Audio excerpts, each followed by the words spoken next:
Hi, I'm Stefan, the BMW DIY guy. Do you want to add plug-and-play power with JB4 to your BMW? I'll show you how.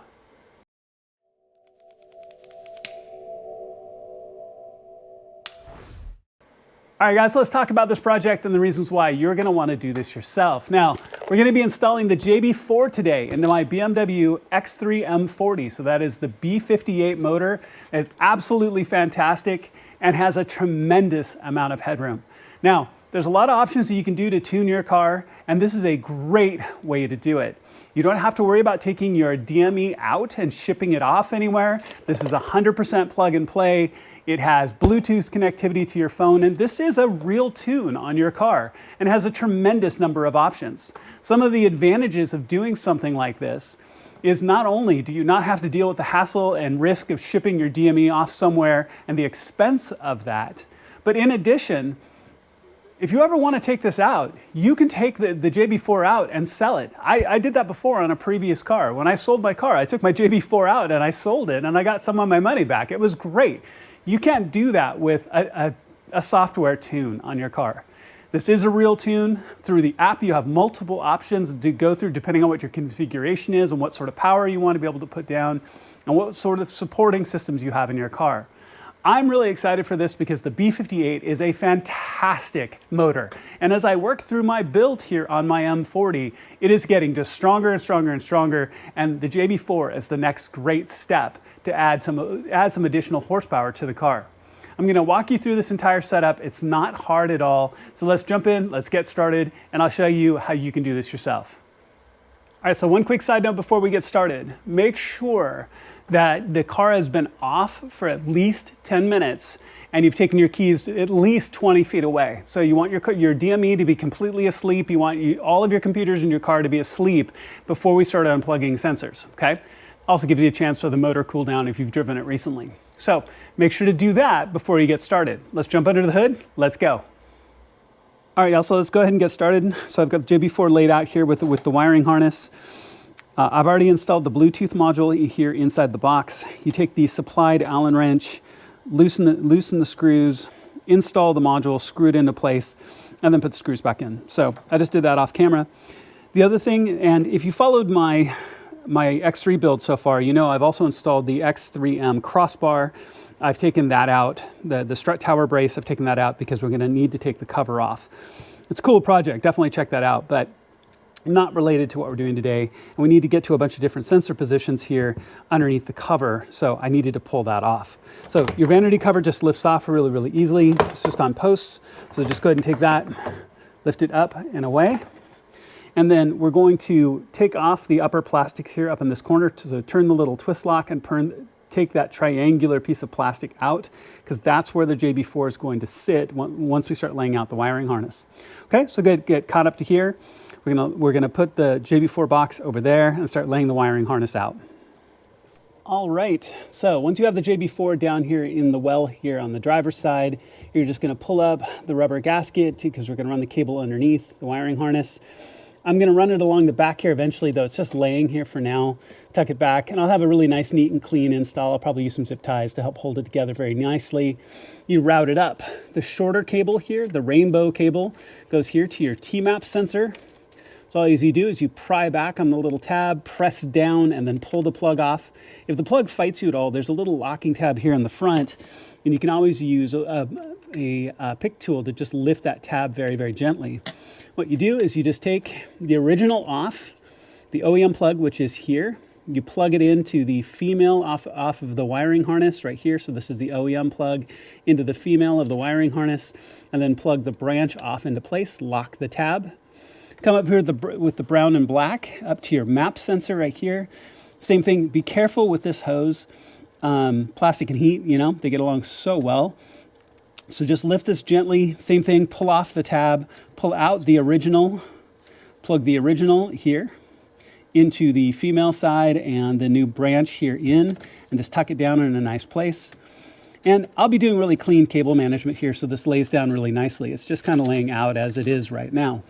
And then we'll take the purple and black for the electronic wastegate, which is down off the side. So let me rearrange a little bit so I can show you that a little bit better. This is an optional plug only if you want to, but I don't know why you wouldn't. While you're here, just do it. So Berger says this is for, maximum performance.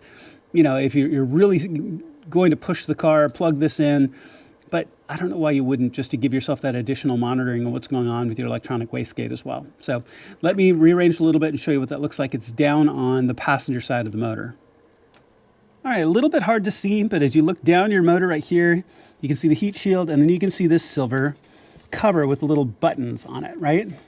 So that is what you're gonna need to unsnap because the plug is underneath there. You're gonna do the exact same thing, pull the original plug off, plug it in, plug the jumper in. Now, the one thing about the side is keep in mind how hot this side of the motor gets. So when this cable comes down, you can attach it with zip ties to your PCV hose right here. That'll keep it up and out of the way. It won't touch anything hot. You don't want this cable, flopping over and hitting really hot metal components. That would be a big bummer, okay? So let me get that cover unsnapped. It's gonna be a little bit hard to see. I'm going to be able to likely do this without having to take my airbox out. You might be able to do so the same as well, but let me get this unsnapped and then I'll show you what this looks like. All right, with the cover unsnapped, you can see the end of the plug right here. It's got the same locking white tab. So same thing, just snap that tab back and work the plug off and plug in the new wiring harness. I'm going to zip tie it to the existing wiring harness here, up the PCV hose here very, very carefully to make sure that it stays secure. So let me get that swapped out and I'll show you what that looks like. Okay, so the last and final force plug to plug in is here at the end of the fuel rail. It's right here. It's got this gray tab. You pull back, you press on it, and it should come off. And again, if it doesn't, you can always use the pick tool. That way, kind of halfway came off. So I'm going to use my pick tool on that to get it the rest of the way off. You do the same thing. You plug in the Y, you plug the original plug here into the connector, and then we're good to go. We've got all four of everything all connected. All right, so a quick review here. So everything's plugged in. We've got the wastegate plugged in. You can see it's zip tied in place, both upper and lower. We're gonna run the wiring harness across. I'm gonna clean my wiring harness up here, my setup here a little bit, kind of tuck it into better places. I'm also gonna zip tie it to the back harness back here. Nice and clean. This is all set up. You could put your engine cover back on at this point. Everything we need to do underneath the hood is done. But what we do want to do is we want to plug in the OBD CAN bus. That way we can get logging and everything else while the system's actually running. Okay, so this is also the point where it's safe to actually open your door and have your ignition come on because all your sensors are plugged back in. And so we're going to want to get under the driver's side. I'll show you what that looks like. So go ahead and open your door. Let's jump up there. All right, so looking here, so here's the footrest. Looking up, you can see right up there, that black dot. That is a rubber grommet going through the firewall. Your primary grommet is right here. You could always, go through that if you had to. And I've done that in the past if you have to, but if you've got an open port, like that one right there, that's great. And that will come right out next to the brake booster on the driver's side, right where the JB4 box is. So you can take something like a screwdriver to push through that because we're going to want to push the plug for the wiring harness to go through that. So let me get that set up. I'll show you what it looks like. All right, so you can see I've got the wire punched through there.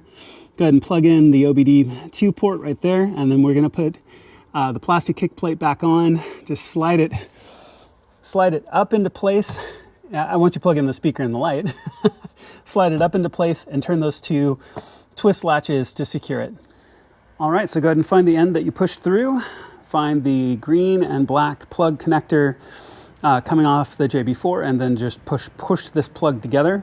And then you're gonna have a bunch of extra wire that I'm gonna clean up nicely. I wanna wrap it up and get it tucked up really nicely. The other thing I'm going to do is I'm also going to secure the JB4 is loose right now, and I hate rattles. So I'm gonna secure it to the wall right here, probably with some 3M adhesive really nicely right here. I've also seen people on strut bars like this attach them to the strut bars and zip tie them in place. I don't think that's gonna work. I'll check that.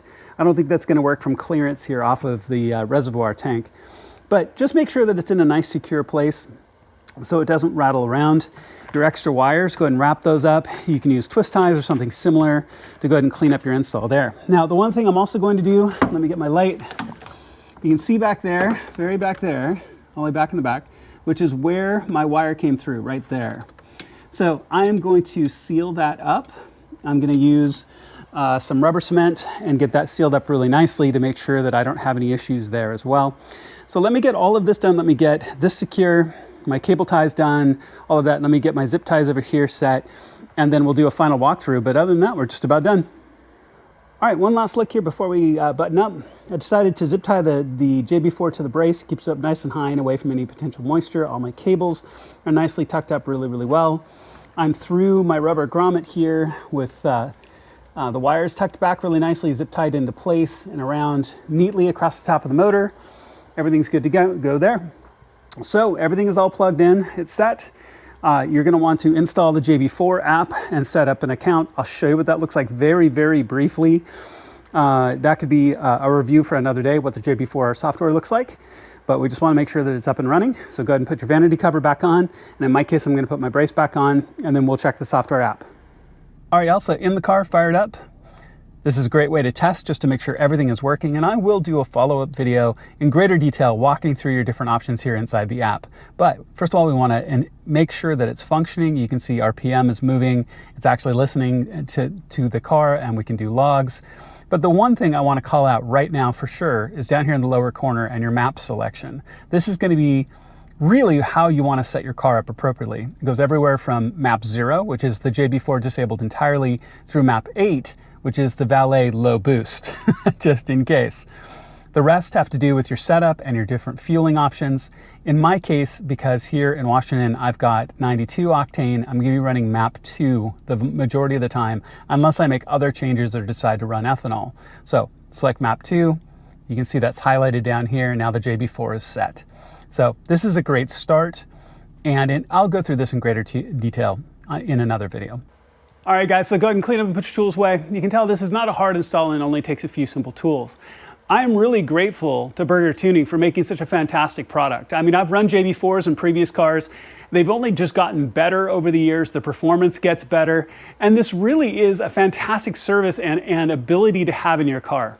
Our BMW motors have a tremendous amount of headroom, so this is an ability to get some more performance out of what you already have. And then Burger Tuning does such a fantastic job in supporting the JB4.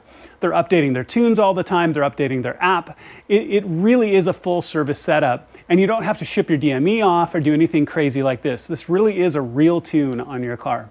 I'm grateful to them, and I'm grateful for you for watching my video. Please make sure to click like and subscribe. It makes a genuine difference to my channel, and I would truly appreciate it.